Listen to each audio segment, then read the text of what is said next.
Hello everybody. Haryana सरकार ने हरियाणा विकास शहरी प्राधिकरण के थ्रू लास्ट वीक एक एडवर्टीजमेंट दिया है। उस एडवर्टीजमेंट के हिसाब से अब इंटेंडेड सेलर अपनी प्रॉपर्टी को लिस्ट कर सकते हैं गवर्नमेंट के पोर्टल पे और वहीं पर इंटेंडेड बायर एक बिड लगा के उस प्रॉपर्टी को बाय कर सकते हैं। अब इससे बड़ा सवाल खड़ा होता है कि क्या हरियाणा सरकार ने ब्रोकर बनने की तैयारी कर ली है। हरियाणा सरकार अगर डिजिटली सारी ट्रांजेक्शन्स को ट्रैक करेगी तो कैश मार्केट का क्या होगा, एग्रीमेंट टू सेल का क्या होगा, कंसल्टिंग ब्रोकरिंग एजेंसी जो चल रही हैं उनका क्या होगा, एग्रीमेंट टू सेल पर होने वाली ट्रांजैक्शंस का क्या होगा। गवर्नमेंट ने एक पैरेलल इकोसिस्टम बनाने की तैयारी कर ली है। गवर्नमेंट 99 एकड़ और मैजिक ब्रिक की तरह अब आपको ऑनलाइन पोर्टल की फैसिलिटी देने वाली है, या फिर गवर्नमेंट ने पूरी रियल एस्टेट मार्केट को कंट्रोल करने की तैयारी कर ली है। गवर्नमेंट के इस नए स्टेप का पूरी रियल एस्टेट मार्केट पे क्या असर पड़ेगा, हम इस बात को पूरी तरह से एनालाइज करेंगे। और आप जुड़े रहिए हमारे साथ अगर आप अपनी प्रॉपर्टी को बाय या सेल करना चाहते हैं, क्योंकि ये वीडियो आपके लिए बहुत ज्यादा जरूरी है। नमस्कार दोस्तों, मैं निखिल भारद्वाज स्वागत करता हूं आपका अपने इस खास रियल एस्टेट शो में, जहां हम बात करते हैं रियल एस्टेट से जुड़ी लीगलिटी, टेक्निकलिटी और कमर्शियल एस्पेक्ट्स के बारे में। आज मैं बात करने वाला हूं गवर्नमेंट की तरफ से आए हुए एक नोटिफिकेशन के बारे में, जहां हरियाणा सरकार ने एचपीवी के थ्रू आपको एक पॉसिबिलिटी दी है या आपको एक प्लेटफॉर्म दिया है जहां पर इंटेंडेड सेलर अपनी प्रॉपर्टी को जाके लिस्ट कर सकते हैं और वहां पर ही उस प्रॉपर्टी को इंटेंडेड बायर जाके बिड कर सकते हैं। कुल मिला के ट्रांसपेरेंट दिखने वाला है सिस्टम, जहां पर बिडिंग अब हरियाणा सरकार की नजर में होगी।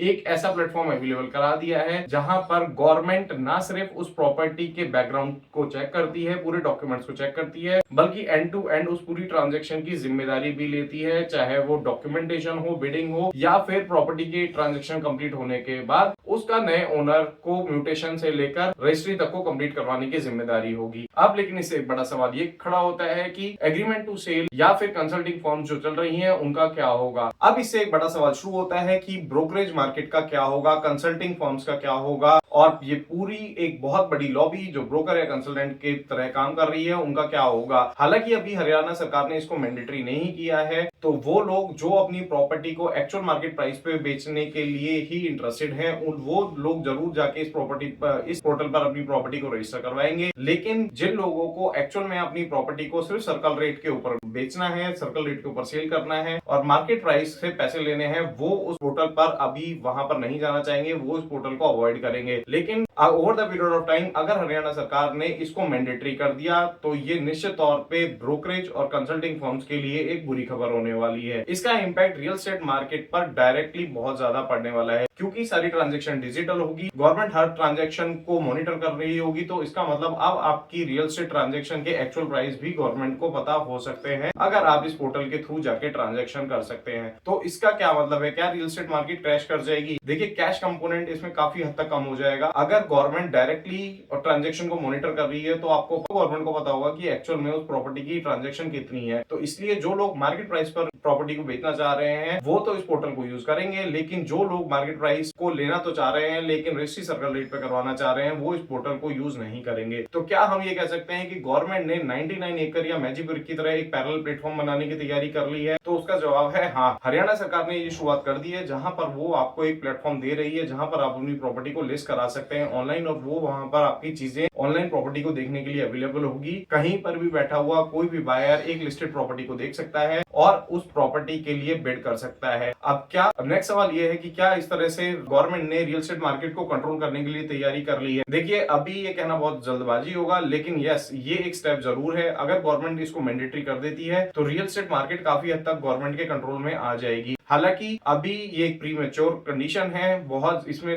देखना होगा कि किस तरह से लोग इंटरेस्ट लेते हैं, कितने लोग इसमें रजिस्टर करवाते हैं, क्योंकि बहुत सारा कैश कंपोनेंट भी रियल एस्टेट मार्केट को ड्राइव करता है। एक पूरा इकोसिस्टम रियल एस्टेट मार्केट को कैश के रूप में ही ड्राइव कर रहा होता है। अब इससे नेक्स्ट फायदा ये होगा कि एग्रीमेंट टू सेल पे जो प्रॉपर्टीज की फ्लिपिंग होती थी वो ऐसा करने पर रुक जाएगी। इसका मतलब अगर आपने एक प्रॉपर्टी ली है और आप उस प्रॉपर्टी को आप आगे सेल करना चाहते हैं तो एग्रीमेंट टू सेल पर वो नहीं हो पाएगी। आपको मैंडेटरीली उस प्रॉपर्टी को पहले रजिस्टर करवाना होगा और उसके बाद ही वो प्रॉपर्टी आगे जाके सेल होगी। कुल मिला के रियल एस्टेट मार्केट अगर गवर्नमेंट इसको 100% इंप्लीमेंट करती है तो बहुत बहुत हद तक रेगुलेट हो जाएगी। प्राइसेस की ट्रांसपेरेंसी से लेकर रजिस्ट्री की ट्रांसपेरेंसी तक, डॉक्यूमेंट की वेरिफिकेशन से लेकर फ्रॉड बाइंग तक सारी चीजें हरियाणा सरकार के स्कैनर में आ जाएंगी और रियल एस्टेट के फ्रॉड को काफी हद तक कम किया जा सकेगा। गवर्नमेंट का ये अभी एक क्लोज स्टेप है, ये एक इनिशियल स्टेप है। Let's see how it goes. यहाँ पर अब एक और सवाल आता है, अब जो ब्रोकर या कंसल्टिंग फर्म्स काम कर रही हैं उनका क्या फ्यूचर होगा। देखिए, वैसे भी रेरा एक्ट आने के बाद रेरा रजिस्ट्रेशन किसी भी ब्रोकर या कंसल्टिंग फर्म के लिए मैंडेटरी कर दिया गया है। अगर आप एक मार्केट में एज अ ब्रोकर काम करना चाहते हैं तो you should have a RERA registered number, आपको रेरा में रजिस्टर करवाना होगा। लेकिन अब उनका रोल कंप्लीटली चेंज हो जाएगा, क्योंकि डॉक्यूमेंट वेरिफिकेशन ऑनलाइन गवर्नमेंट के द्वारा खुद किया जा रहा है, तो डॉक्यूमेंट वेरिफिकेशन पार्ट में अब उनका रोल बहुत ज्यादा नहीं रह जाता है। उनका रोल अब किसी प्रॉपर्टी में एडवाइजिंग रोल उनका रह जाएगा, या फिर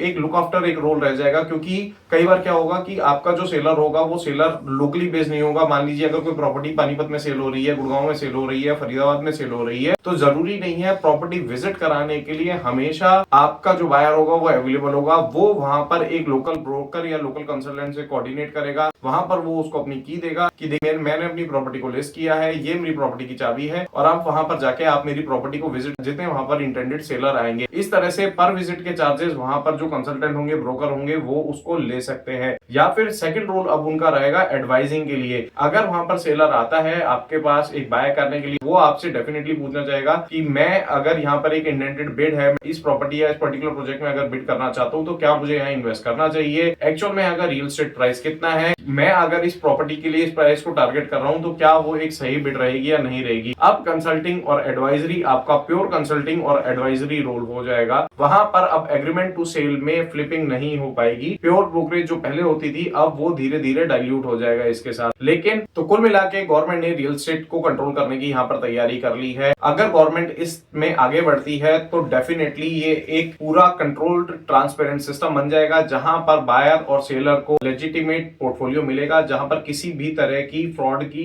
पॉसिबिलिटीज बिल्कुल जीरो हो जाएंगी, क्योंकि गवर्नमेंट यहां पर खुद आपके डॉक्यूमेंट्स को वेरीफाई कर रही है। इस पे जैसे ही आगे कोई जानकारी आएगी हम आप लोगों को इंटीमेट करते रहेंगे। बाकी रियल एस्टेट से जुड़ी ऐसी जानकारी के लिए हमारे साथ जुड़े रहिए। हम लेकर आते हैं रियल एस्टेट से जुड़ा बेहतरीन कंटेंट आपके लिए, ताकि आप एक बेहतरीन निवेश कर सकें। Thanks for watching us.